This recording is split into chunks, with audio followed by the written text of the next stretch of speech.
नमस्कार, मैं पूजा। बिहार न्यूज में आपका स्वागत है। आज है 11 दिसंबर, दिन गुरुवार। खबरों की ओर बढ़ने से पहले एक नजर आज की सुर्खियों पर। भूमि माफियाओं को संरक्षण देने वालों की अब खैर नहीं। संरक्षण देने वाले अधिकारियों की बनाई जा रही सूची। पटना से वीडियो कॉल के जरिए होगी निगरानी। मशरूम उत्पादन में बिहार बना देश में नंबर 1। पूरे भारत में राज्य ने दिया 11% का योगदान। कुल 41,031 टन हुआ उत्पादन। बिहार बनेगा पूर्वी भारत का नया टेक हब। 25 नवंबर के कैबिनेट निर्णयों के कार्यान्वयन पर हुई चर्चा। आर्टिफिशियल इंटेलिजेंस मिशन की स्थापना का भी लिया गया फैसला। ईओयू ने बालू माफियाओं के लिए विशेष टास्क फोर्स का किया गठन। अवैध गतिविधियों से अर्जित संपत्ति की वित्तीय जांच करेगी टास्क फोर्स। आम जनता से भी की गई जानकारी देने की अपील। सरकारी कर्मचारियों को 15 फरवरी तक देना होगा संपत्ति का ब्यौरा। पालन न करने पर रोका जाएगा फरवरी 2026 का वेतन। विभाग की वेबसाइट पर सार्वजनिक की जाएगी रिपोर्ट। विद्यालयों में छात्रों की उपस्थिति बढ़ाने के नए दिशा निर्देश हुए जारी। 30 दिन अनुपस्थित रहने पर कटेगा छात्र का नाम। अनुपस्थिति पर विभिन्न स्तरों पर होगी निगरानी। आज होगा इंडिया वर्सेस साउथ अफ्रीका का दूसरा T20 मुकाबला। शाम 7 बजे से शुरू होगा ये मैच। स्टार स्पोर्ट्स और जियो हॉटस्टार पर लाइव होगा प्रसारण। चलिए अब बढ़ते हैं अब तक की 25 बड़ी खबरों की ओर विस्तार से। डीआरडीओ ने की सेप्टेम 11 के तहत 764 तकनीकी पदों पर भर्ती शुरू। रक्षा अनुसंधान एवं विकास संगठन ने सेप्टेम 11 के तहत 764 तकनीकी पदों पर भर्ती के लिए ऑनलाइन आवेदन प्रक्रिया शुरू कर दी है।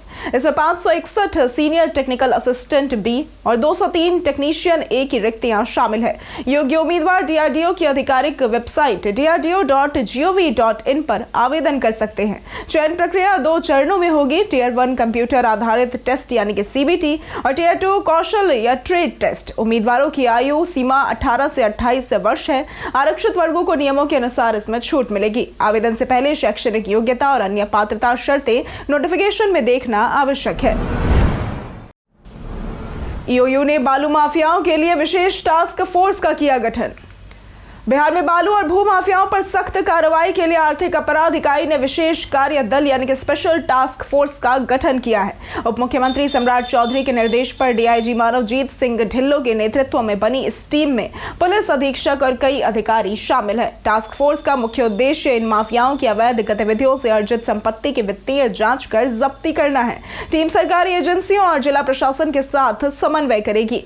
आम जनता को भी जानकारी देने के लिए 9031829072 नंबर जारी किया गया है, जो गोपनीय रखी जाएगी। मशरूम उत्पादन में बिहार बना देश में नंबर 1। बिहार भारत में मशरूम उत्पादन में 11% योगदान के साथ नंबर 1 बन गया है। 2010 में 480 टन से बढ़कर उत्पादन अब 41,031 टन हो गया है। बढ़ती मांग को देखते हुए बिहार सरकार किट व मशरूम हट के लिए 50 से 90% सब्सिडी दे रही है और महिलाओं को प्राथमिकता मिल रही है। राज्य में 60 से 70 हजार किसान बटन, ऑयस्टर और दुधिया मशरूम उगा रहे हैं। गयाजी जिले में हर घर मशरूम योजना सफल रही है। कई युवा नौकरी छोड़कर मशरूम खेती में सफल उद्यमी भी बने हैं। 20 से अधिक स्टेशनों पर टिकट बुकिंग एजेंटों की होगी नियुक्ति। सोनपुर रेल मंडल ने उजियारपुर, दलसिंह सराय, विद्यापति नगर, शाहपुर पटोरी, मोहुद्दी नगर, देसरी, बछवाड़ा, दिगवारा सहित 20 से अधिक स्टेशनों पर स्टेशन टिकट बुकिंग एजेंट यानी कि STBA की बहाली प्रक्रिया शुरू की है।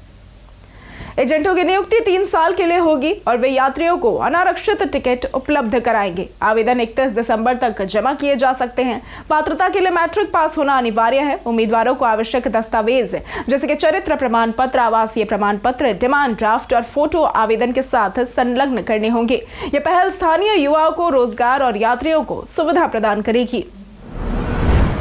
15 दिसंबर तक पटना एयरपोर्ट पर कई उड़ानें रहेंगी रद्द।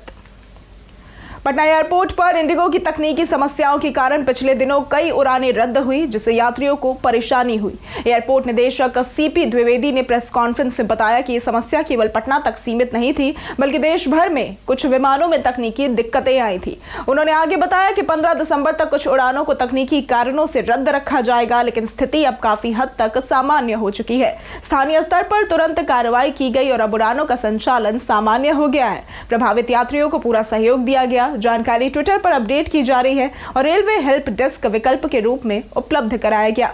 एटीएस ने सुरक्षा और आपात स्थिति के लिए मॉक ड्रिल भी की। अब हर थाने में लगेगा जनता दरबार। बिहार के गृह मंत्री और उप मुख्यमंत्री सम्राट चौधरी ने 48 नवनियुक्त स्टेनोग्राफर पुलिसकर्मियों को नियुक्ति पत्र सौंपे। उन्होंने कहा कि बिहार में 2005 से युवाओं को पारदर्शी और निष्पक्ष तरीके से सरकारी नौकरी दी जा रही है। उन्होंने पुलिस विभाग में अनुकंपा नहीं बल्कि सीधी भर्ती पर जोर दिया। हर थाने में जनता दरबार लगाने और फास्ट ट्रैक कोर्ट बढ़ाने के निर्देश दिए। गुंडा बैंक और अवैध सूदखोरी पर सख्त कार्रवाई की तैयारी की जानकारी दी। उन्होंने पिछले 5 वर्षों में 11.5 लाख से अधिक नियुक्तियों का उल्लेख किया और नवनियुक्त कर्मियों से ईमानदारी, अनुशासन और जिम्मेदारी की अपेक्षा जताई। सीएम नीतीश ने की विकास योजनाओं की समीक्षा।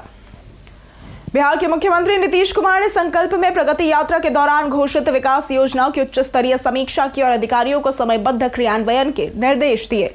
मुख्य सचिव प्रत्यय अमृत ने बताया कि 430 योजनाओं में से 428 की प्रशासनिक स्वीकृति हो चुकी है, जिनकी लागत 50,000 करोड़ रुपए है। जल संसाधन विभाग की अधिकांश योजनाएं पूरी हो चुकी है। मुख्यमंत्री ने कहा कि सभी जिलों में विकास कार्यों की समीक्षा की गई और जहां कमी पाई गई वहां नई योजनाएं स्वीकृत की गई। उन्होंने योजनाओं की समय पर पूर्णता, नियमित समीक्षा और किसी भी शिथिलता पर कड़ी कार्रवाई पर जोर दिया ताकि सड़क, शिक्षा, स्वास्थ्य, पेयजल, सिंचाई, उद्योग और खेल जैसी परियोजनाओं का लाभ जनता तक पहुंचे।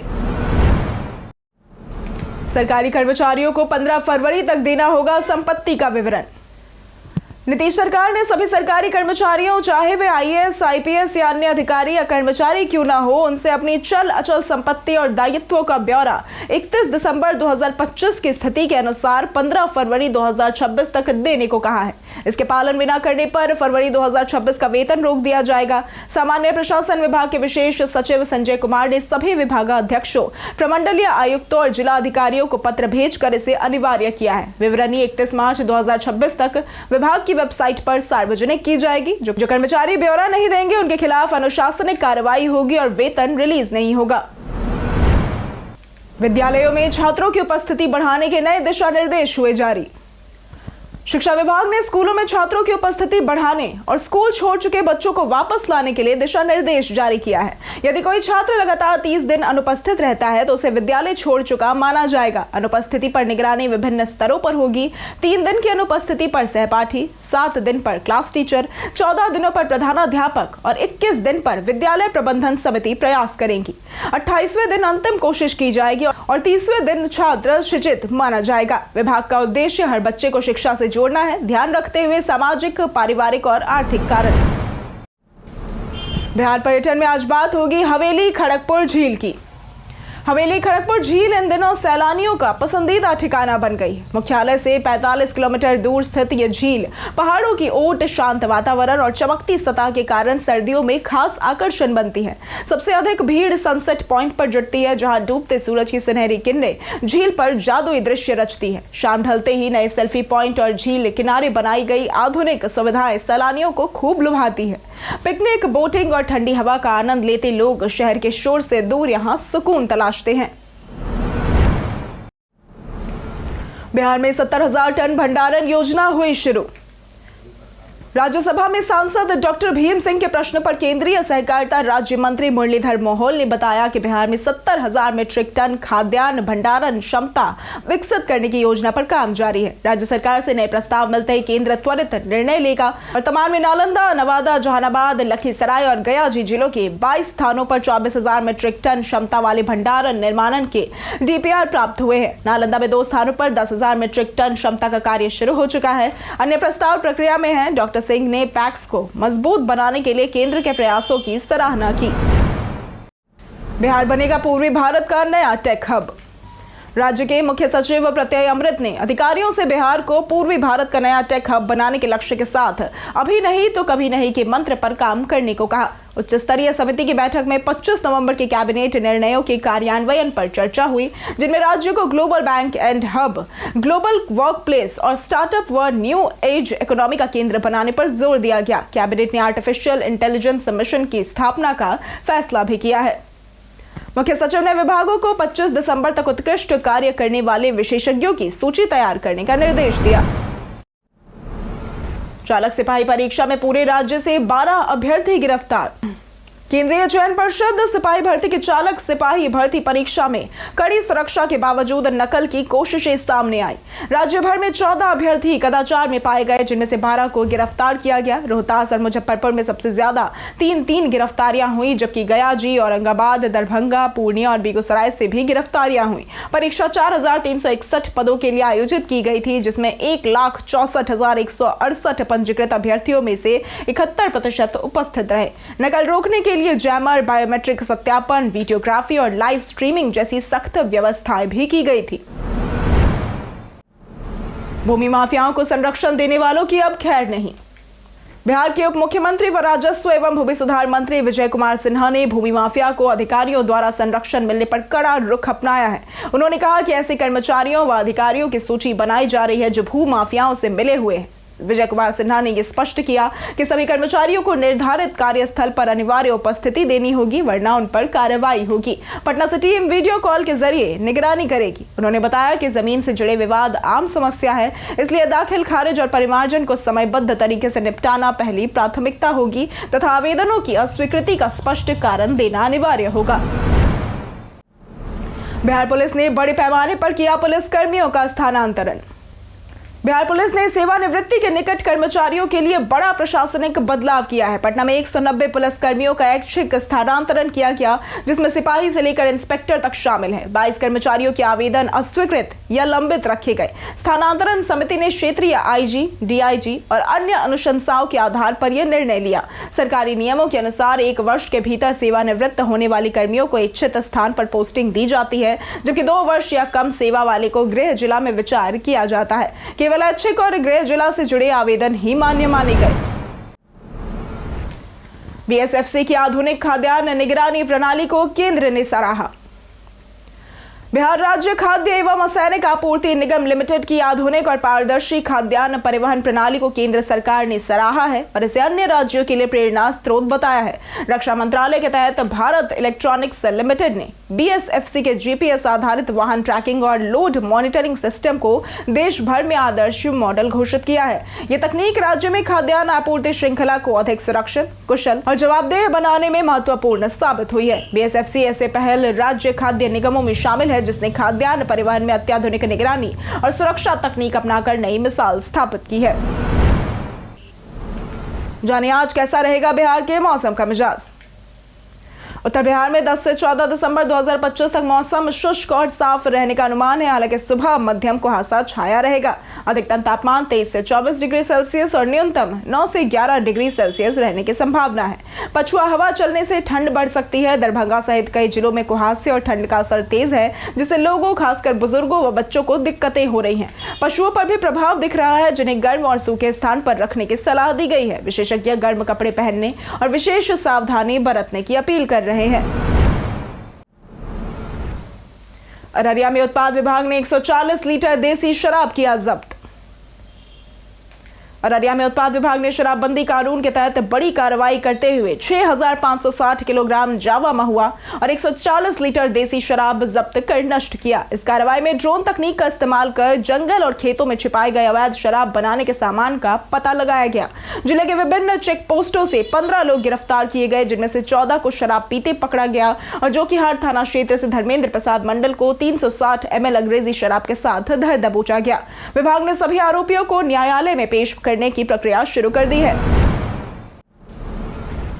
बिहार विधान परिषद मतदाता सूची में नाम जोड़ने की तिथि हुई समाप्त। बिहार विधान परिषद के 8 निर्वाचन क्षेत्रों के लिए मतदाता सूची में नाम जोड़ने की तिथि बीते दिन बुधवार को समाप्त हो गई। आयोग ने आगामी चुनाव के लिए मतदाता सूची तैयार करने का कार्यक्रम जारी किया था। कोसी, सारण, तिरहुत, दरभंगा और पटना के स्नातक व शिक्षक निर्वाचन क्षेत्रों में नामांकन 30 सितंबर 2025 से चल रहा था। प्रारूप सूची 25 नवंबर को प्रकाशित हुई, जिसके बाद दावा आपत्ति स्वीकार किए गए। कोसी स्नातक क्षेत्र में 37,288, सारण शिक्षक में 578, तिरहुत स्नातक में 16,883, तिरहुत शिक्षक में 658, दरभंगा स्नातक में 38,047, दरभंगा शिक्षक में 1,359, पटना स्नातक में 24,738 और पटना शिक्षक में 660 आवेदन आए। अंतिम सूची 30 दिसंबर 2025 को प्रकाशित होगी। सीएम नीतीश को हराने वाले राजद नेता ने दिया पार्टी से इस्तीफा। समाजवादी नेता और पूर्व सांसद विजय कृष्ण ने राजद अध्यक्ष लालू यादव का साथ छोड़कर पार्टी और राजनीति से अब दूरी बना ली है। 74 वर्षीय विजय कृष्ण ने 2004 में बाढ़ सीट से सीएम नीतीश कुमार को हराकर राजनीतिक हलचल मचाई थी। राजपूत बिरादरी से आने वाले वे 1960 के दशक से राजनीति में सक्रिय रहे और जनता पार्टी, जनता दल व राजद में विभिन्न पदों पर भी रहे। 2009 में लोकसभा चुनाव टिकट न मिलने पर जदयू में गए थे, लेकिन फिर राजद में लौट आए। बेटे के साथ फंसे मर्डर केस में 2013 में उम्र कैद हुई। हाईकोर्ट ने 2022 में उन्हें रिहा किया। आज होगा इंडिया वर्सेस साउथ अफ्रीका का दूसरा T20 मुकाबला। कटक में पहले T20 में भारत ने दक्षिण अफ्रीका को 101 रनों से हराकर 1-0 की बढ़त बनाई है। हार्दिक पांड्या की धमाकेदार बल्लेबाजी और गेंदबाजों के शानदार प्रदर्शन ने भारत को जीत दिलाई। 5 मैचों के सीरीज का दूसरा T20 मुकाबला आज शाम 7 बजे मल्लामपुर के महाराजा यादविंदर सिंह अंतर्राष्ट्रीय क्रिकेट स्टेडियम में खेला जाएगा। भारत और दक्षिण अफ्रीका की टीम संभावित प्लेइंग 11 के साथ मैदान में उतरेंगी। मैच स्टार स्पोर्ट्स चैनलों और जियो हॉटस्टार पर लाइव देखा जा सकेगा। ये मुकाबला सीरीज की दिशा तय करेगा। भारत 2-0 की लीड और दक्षिण अफ्रीका वापसी के इरादे से उतरेगी। कई कारणों से दर्ज है भारत के इतिहास में आज की तारीख। 2014 में अंतर्राष्ट्रीय योग दिवस, जिसकी पहल भारत के प्रधानमंत्री नरेंद्र दामोदर दास मोदी ने संयुक्त राष्ट्र में रखकर की थी, उसकी स्वीकृति संयुक्त राष्ट्र ने 11 दिसंबर 2014 को दे दी। 1997 में ग्रीन हाउस देशों के उत्सर्जन में कटौती के लिए विश्व के सभी देश सहमत हुए थे। 1964 में संयुक्त राष्ट्र के यूनिसेफ की स्थापना हुई थी। 1946 में डॉक्टर राजेंद्र प्रसाद भारत के संविधान सभा के अध्यक्ष निर्वाचित हुए थे। 1969 में ज्योतिर्मयी सिकंदर का जन्म हुआ था। ये भारत की प्रसिद्ध महिला धाविका में से एक है। भारत सरकार ने आपकी पूंजी आपका अधिकार अभियान किया शुरू। प्रधानमंत्री नरेंद्र मोदी ने नागरिकों से अपील की कि वे बैंक, बीमा, म्यूचुअल फंड और डिविडेंड से जुड़ी अपनी भूली बिसरी अनक्लेम्ड रकम की तुरंत जांच करें, जो कल 1 लाख करोड़ रुपए से भी अधिक है। इस चुनौती के समाधान के लिए सरकार ने अक्टूबर 2025 में आपकी पूंजी आपका अधिकार पहल शुरू की, जिसमें विभिन्न संस्थानों के डिजिटल पोर्टल के जरिए दावे सरल किए गए हैं। दिसंबर 2025 तक देश भर में 477 जिलों में शिविर लगाए गए, जिनकी मदद से लगभग 2000 करोड़ रुपए सही दावेदारों तक पहुंच चुके हैं। सरकार इसे व्यापक आर्थिक जागरूकता की दिशा में जन आंदोलन मानती है। सीबीएसई 10वीं परीक्षा पैटर्न में हुआ बदलाव। सीबीएसई के क्षेत्रीय निदेशक गोपाल लाल यादव ने बताया कि 2026 से कक्षा 10वीं बोर्ड परीक्षा साल में 2 बार होगी, जिसके लिए परीक्षा पैटर्न बदला गया है। प्रश्न पत्र और 32 पेज की उत्तर पुस्तिका 3 भाग ए, बी और सी में होगी। विद्यार्थियों को संबंधित भाग में ही उत्तर लिखना होगा, अन्यथा अंक नहीं मिलेंगे। अतिरिक्त उत्तर पुस्तिका नहीं मिलेगी। पार्ट सी का उपयोग अतिरिक्त कॉपी की तरह किया जा सकेगा। मॉडल पेपर जल्द वेबसाइट पर जारी होंगे। उन्होंने शिक्षकों को ईमानदारी से पढ़ाने और सही हिसाब रखने पर जोर दिया। साथ ही बताया कि जल्द ही ऑस्ट्रेलिया में भी सीबीएसई स्कूल खुलेंगे। पश्चिम चंपारण में 2 कर्मी रिश्वत के आरोप में बर्खास्त। बिहार के पश्चिम चंपारण में डीएम धर्मेंद्र कुमार ने भ्रष्टाचार के 2 गंभीर मामलों में बड़ी कार्रवाई करते हुए राजस्व कर्मचारी जगई राम और अब्दुल समद अंसारी को बर्खास्त कर दिया। जगई राम को 2017 में 5000 रुपए की रिश्वत लेते रंगे हाथों पकड़ा गया था और विभागीय जांच में उनके दावे झूठे पाए गए। वहीं अब्दुल समद पर बगहा 1 में 52 साल की एक साथ रसीद काटने, सरकारी रिकॉर्ड फाड़ने और जमाबंदी में फर्जीवाड़े के आरोप साबित हुए। दोनों की सेवा समाप्त कर प्रशासन ने संकेत दिया कि पुराने मामलों में भी भ्रष्ट अधिकारियों को नहीं बख्शा जाएगा। हम प्रतिदिन आपसे 5 ऐसे जरूरी सवाल और उसके जवाब बताएंगे जो कि बीपीएससी, बिहार पुलिस, दारोगा समेत एसएससी जैसे अन्य प्रतियोगी परीक्षाओं में काम आएंगे। सवाल इतिहास, बिहार स्पेशल, विज्ञान, करंट अफेयर्स और भूगोल से रहेंगे। पूछे गए 5 सवालों में आपने कितना सही उत्तर दिया, ये हमें कॉमेंट करके जरूर बताएं। हमारा पहला सवाल है, बिहार के किस शहर में वस्त्र मंत्रालय द्वारा पावरलूम बुनकरों के लिए एक प्रशिक्षण केंद्र स्थापित किया गया है? ए पटना, बी नाथनगर, सी राजगीर या फिर डी बोधगया? इसका सही जवाब है बी नाथनगर। हमारा दूसरा सवाल है, बिहार के किस कृषि जलवायु क्षेत्र में सबसे अधिक जिले हैं? ए उत्तर पश्चिम, बी दक्षिण पूर्व, सी उत्तर पूर्व या फिर डी दक्षिण पश्चिम? इसका सही जवाब है ए उत्तर पश्चिम। बिहार में किस अधिनियम द्वारा 1 सदनीय विधानमंडल को 2 सदनीय विधानमंडल में परिवर्तित किया गया था? ए भारत सरकार अधिनियम 1919, बी भारत सरकार अधिनियम 1935, सी भारत सरकार अधिनियम 1930 या फिर डी भारतीय परिषद अधिनियम 1909? इसका सही जवाब है ए भारत सरकार अधिनियम 1919। हमारा चौथा सवाल है, बिहार के किस जिले में नहर सिंचाई की अधिकतम सुविधा उपलब्ध है? ए पटना, बी वैशाली, सी भागलपुर या फिर डी भोजपुर। इसका सही जवाब है डी भोजपुर। हमारा पांचवा सवाल है, बिहार की सबसे ऊंची पहाड़ी सोमेश्वर किले की ऊंचाई कितनी है? ए 1166 मीटर, बी 1250 मीटर, सी 609.3 मीटर या फिर डी 879.4 मीटर। इसका सही जवाब है डी 879.4 मीटर। बीते दिन हमारे द्वारा पूछे गए सवाल का जवाब आप लोगों में से बहुत लोगों ने हमारे कमेंट सेक्शन में लिख कर दिया है। जिन्होंने हमारे द्वारा पूछे गए सवाल का जवाब दिया है उनके नाम है पवन कुमार यादव, नंद कुमार सिंह, संजीव कुमार, धनेश्वर साहू, रंजीत मिश्रा, चंपा देवी, कृष्णा प्रसाद, विजय घायल, सलमान, सुरुचि, मंटू सोनी, नौशाद रजा, शोएब अख्तर, अशोक दास, पप्पू चौधरी, लक्ष्मी मेहता, सकेंद्र कुमार, रणधीर कुमार, सूरज रॉय, काजल कुमारी, रोशन कुमार, विनोद शाह, श्रवण कुमार और मनीषा भारती। इसी के साथ बढ़ते हैं आज के सवाल की ओर। आज का सवाल है, आज के युवा समाज में सबसे बड़ा बदलाव क्या ला सकते हैं? आप अपना जवाब हमें हमारे कमेंट सेक्शन में लिखकर जरूर बताएं। आज के लिए सिर्फ इतना ही। बिहार की तमाम खबरों के साथ बने रहने के लिए देखते रहें बिहारी न्यूज। और साथ ही अगर आप यूट्यूब चैनल पर देख रहे हैं तो चैनल को सब्सक्राइब करें, और अगर आप फेसबुक पेज पर देख रहे हैं तो लाइक और फॉलो जरूर करें।